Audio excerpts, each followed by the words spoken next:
All right, let's jump right in.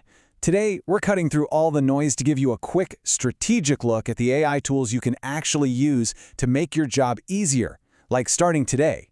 So if you're a busy professional, you've probably felt this, right?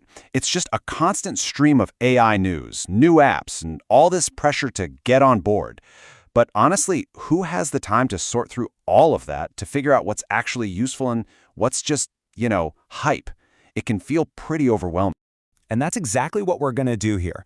We're going to give you a super simple framework to find immediate, practical value from AI. No coding, no technical jargon, just a clear, simple map to the tools that can solve real problems for you right now.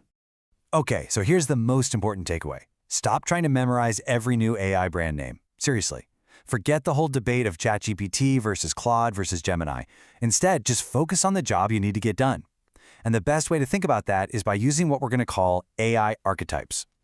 Here they are, just 4 simple categories to organize the entire messy AI landscape. You've got the generalist, which is your go-to for most things. The researcher, for when you need facts you can actually trust. The creator, for help with visuals and writing. And the secretary, which can automate things like notes and scheduling. Now, for today's quick guide, we're going to zero in on the 2 most powerful places to start, the generalist and the researcher. So let's start with the most common and, honestly, the most versatile category, the generalists. These are those all-purpose chatbots you've been hearing about, and they are the perfect place to begin exploring. Okay, this breaks down the big 3. If you just want all-around versatility, start with ChatGPT. Its voice mode is actually fantastic for brainstorming when you're on the move. Now, if your main goal is to draft an email that sounds a bit more human, give Claude a try. And of course, if you live inside the Google ecosystem, Gemini's integration with Gmail and Docs is a total game changer. But look at that last column. This is the key. For almost every single professional, the free versions are more than powerful enough. So, my advice, stick to free. Now, generalists are great, but let's be real, they can sometimes just make stuff up. So for research or any task where the facts are absolutely critical, you need a specialist. You need a researcher archetype, an assistant that puts accuracy above everything else. And this is what makes a tool like Perplexity AI so valuable.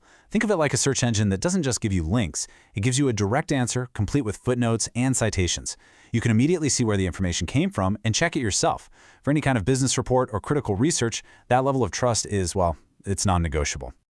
Okay, so once you're comfortable with the basics, there's a more strategic way to use AI. This is about moving beyond just asking simple questions and starting to build your own personal knowledge base, what a lot of people are calling a second brain.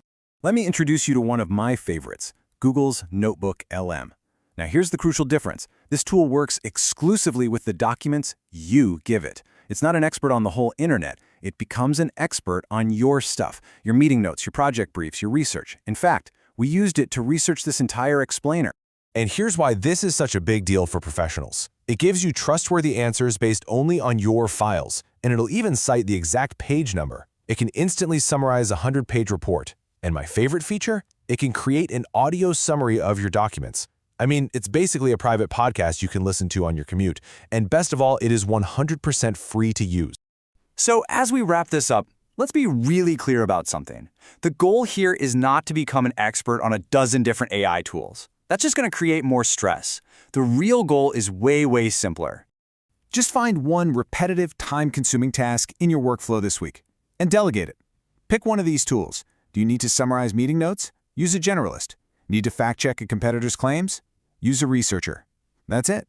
Start small, get one win. So I'll leave you with this question. As you look at your to-do list for tomorrow, what is that one task, that one report, that one presentation, that one nagging email? What's the first thing you're going to delegate to your new AI assistant?